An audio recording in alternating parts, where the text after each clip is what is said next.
to you live from Warehouse 23 on the waterfront of the Columbia River. High Five Media presents Hello Vancouver with special guests Project Transformation, Stacey Graham from the Humane Society for Southwest Washington, Stephanie Stricklen from KGW, musical guest Opera Quest Northwest. And now, here's your host. She's waiting for her payout from Fox News, Temple Lens, everybody. Welcome back, everybody. And we are here with Stephanie Stricklen from KGW, Digital Hi. Trends, and much more. Hi, guys. Thank you. This is my side of the river, so the fact that I had a chance to come down here and I saw familiar faces and had a chance to say hi from Devon, Lewitt, yay. Lewitt's like my brewery, and Latte Da's my coffee house, and I'm just gonna move right in, so. Excellent. Well, we're thrilled you're here. Thank you. And so many of us know you as a morning anchor for a while, but you're in the middle of a transition. It's the worst job on the face of the planet. Do you know what it's like to get up at 2? It's like 2 o'clock in the morning, your alarm goes off. So you have no life whatsoever. No, when I'm up at 2, I'm still up, and I'm not happy about That's it. my point. So it's, I did it for a full 2.5 years at KGW, and I just realized that there was so much sacrifice on the personal side with my husband and with my daughter, and just being tired all the time. I thought it'd be great. I was like, well, I'm off at 7 in the morning. I was wrong. So anyway, that's why I'm making this transition, to try to do new things. So tell us a little bit about the new things you're doing. You're working a lot more in digital now. A lot more in digital. I've always had a passion for tech, so I used to do Live at 7 back in the day, which was a show when it got started. It's a bit different now. I'm filling in on Friday, so it'll be my first time in years doing it, so I'm super curious to see if I love it or hate it. But back in the day when we started it, it had a big technology focus. So it's always been something I've been passionate about from way back in my aviation day. Let's go way, way back, like 25 years ago. I was still interested in it, and to now have the opportunity to do it for a company like Digital Trends, which just, if you've ever Googled what TV do I buy, Digital Trends does that, but they're based here in Portland, and now they have offices all over the place. Oh, cool. And so it was a really natural fit. They'd approached me a number of years ago to see if I could do more for them, and at the time I was still like, I don't have a kid, I'm super happy doing this gig, and then all of a sudden I was like, yes, I would love to come work for you guys, and it's been amazing. I got to go to the Consumer Electronics Show and play with robots and drones and do all that kind of fun stuff, so it was super enjoyable. That's cool. Yeah. So what will that mean for our area as far as things changing or things coming to us? I think that the big focus right now, so Portland in particular, and that's the issue, right? Which side of the bridge? Portland's, in fact, I'm wearing, if I unzipped my boots and showed you my unshaven legs, I'm wearing my Portland Incubator Experiment socks under these boots.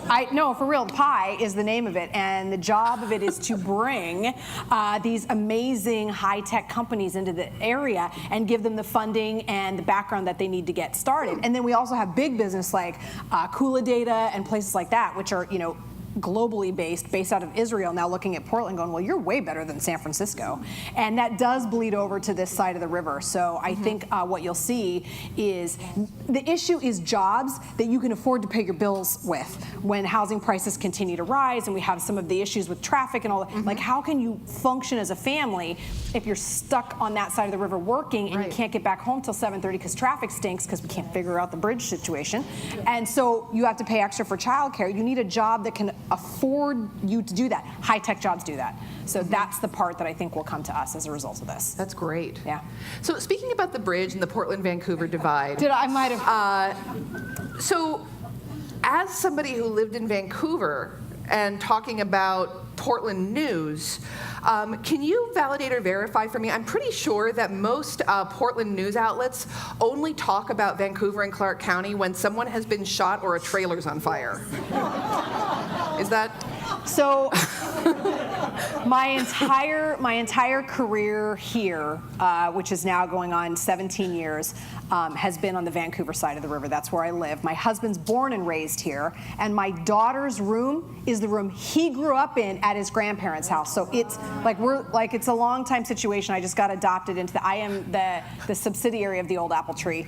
And by the way, I would love to know if that apple tree produces apples, because wouldn't it be great to share the seeds and come up with a community gardening program to spread the tree around the community? Anyway, this is what comes to me in the middle of the night, which is why I'm up at 3 in the morning still.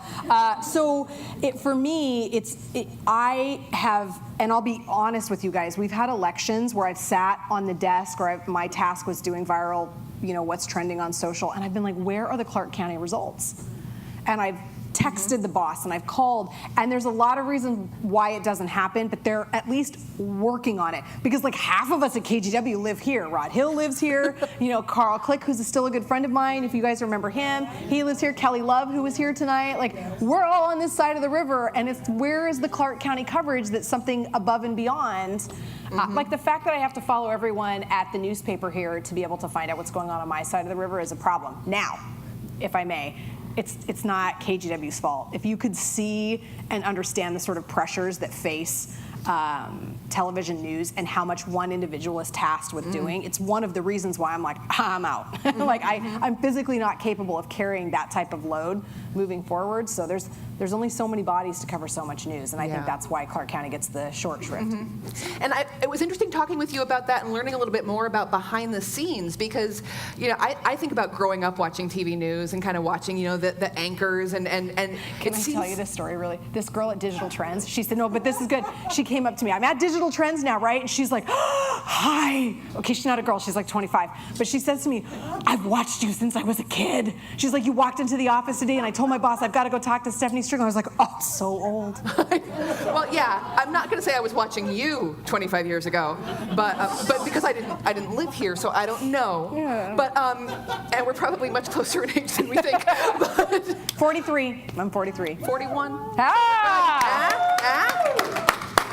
You look fantastic. Thank you. Oh, thank you. But so I grew up thinking like, TV, broadcasting, news, it's so glamorous. But then like a lot like newspapers, you hear, actually no, it's like a job. Yeah, it is. And it's, if you look, even something as simple as when I was doing the Olympics and I'm supposed to stand there and have my hair perfect and I've worked like 16 hours and I'm tired and my eyeliner melted on my eyeball because it's 8,000 degrees outside and I'm dehydrated and I haven't peed for like 7 hours because I've got no water in my system. So they give you these bulldog clips to hold your shirt tight because nothing fits. And so you look, and everyone goes, you looked great. And I'm not doing the Olympics anymore. That's the other thing. I'm tapping out. I'm done. So it is by design, people have an expectation of what they want to see from TV news people, which has been hard for me. Because if you know me, I don't want to wear shoes. I don't want to wear makeup, and I don't want to put on a dress. All the things I did for you guys tonight, by the way. Well, thank you for putting on clothes and joining us. I know. That came out all wrong. But if you knew me outside of work, it's been a very hard thing to fit the round peg in the square hole, so to speak, or vice versa. So, anyway. Yeah. Well, I have one more really hard-hitting, important question for you before we wrap, which is it true that newscasters don't wear pants under the desk? So these days, but listen, these days, you guys should actually come down onto the news set to see, yes, you. We would love to. That would be great to have you guys come down and experience what that's like. They move you around so much. There are times where, and these days, if you wonder what that thing is in my hand, it's not my phone. I'm running my own teleprompter these days. Oh, and my so God. I'm trying to keep the words on the screen where I can see them. And this, if you pay attention, you'll now notice this if you watch on the newscast. So 1 minute you'll see me here, and all of a sudden I'm talking, and I'm still talking about the news, and then I'm running my prompter, and then I'm standing over here for the next shot like nothing's happened. Only half the time it's not nearly as graceful. It's like full of like hand signals, and I'm like trying to do some sort of like 2 syllables, like where am I supposed to go? So there's a lot going on. When people come in the studio and they see it behind the scenes, they are exhausted as a result of it. And for us, it's just Tuesday. So I think it'd be fun to have you guys down, not to go through the paces of a newscast, but even just to try to run your own prompter, to make the words, because that thing is finicky. We could make that a video, tell me. We could totally make that a video. That would be crazy. Yeah. June, Hello Vancouver. Yeah. That would be so cool. Yeah. Well, Stephanie, thank you so much for joining us. And now you are really active on social media. So if people want to follow you, what's the best way for them to follow? I would love it, actually. I really would, because this is what, like, this is where I live, this is where I go. You know, it was so nice to see familiar faces here, like with Blewett and the whole la-ti-da thing that I did with, we got hot chocolate out to the kids during the snowstorm. It was a blast. So I'm on any social media channel as Steph Stricklen, L-E-N, not Lan, not Lynn. You'd be a Strickler, not that. And then the next big thing that I have coming up, and I'm going to commit to it for the first time verbally here, is my very first art exhibit. I'm gonna put it on for you guys have the art walk that goes on the first Thursday. Yeah, May 5th at Lewitt Brewery. Oh, nice. So first Friday. Sorry, I'm thinking, I got the Pearl District stuck in my head, shame on me. So that's gonna go on May 5th, which Cinco de Mayo, duh. So if you guys are around and stop by Lewitt, and just don't laugh at it because it's weird and creepy and I know it, but I'm gonna be there and I'm gonna put it out and try it. So. Well, awesome, thank you for joining us, and we'll come out and see your weird, creepy art. Yay! Thank you guys. Thank you. That was awesome. Let's give it up for Stephanie Stricklen one more time, everybody.